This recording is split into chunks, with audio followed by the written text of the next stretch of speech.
Thank you for tuning in to Abundant Moments. I want to encourage you today to be yourself. I remember back when I pastored in Tennessee, I used to write for the Daily Herald, and I wrote an article and I entitled it, "Be Yourself, Everyone Else is Taken." And I remember I got a lot of comments about that and a lot of people saying, I needed to hear that. So I wanted to tell you today, be yourself, everyone else is taken.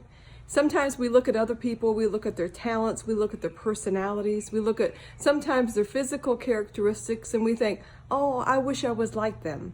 And then sometimes we take it a little bit further and we think, I want to start acting like them. I want to start looking like them. I want to be them.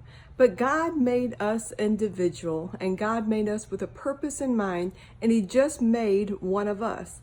Like I said before, even if you're a twin, you are still unique. You still have your own DNA and your own fingerprints, and God wants you to be you. Be the best you can be, but be yourself. Many times when we try to be other people, sometimes we even include this and take this over into our prayer life. And we try to pray like somebody else. And we try to think of, now, what was it they said? But God wants us to be ourselves when we come before Him. When we come before Him with our worship and with our praise and with our prayer life, He wants us to be ourselves. And when we are with other people, be yourself. Be the best you can be, but be yourself. As I said, everyone else is taken. Nobody else has what you have, and we don't need another somebody else, but we need you.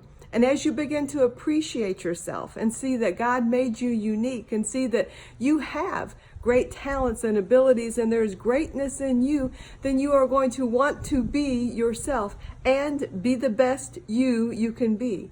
But let's all decide today that God made us special, God made us individual, and we don't have to be anybody else, and the world doesn't need another somebody else, but the world needs us, God needs us, and we need to learn to simply be ourselves. Thank you for tuning in.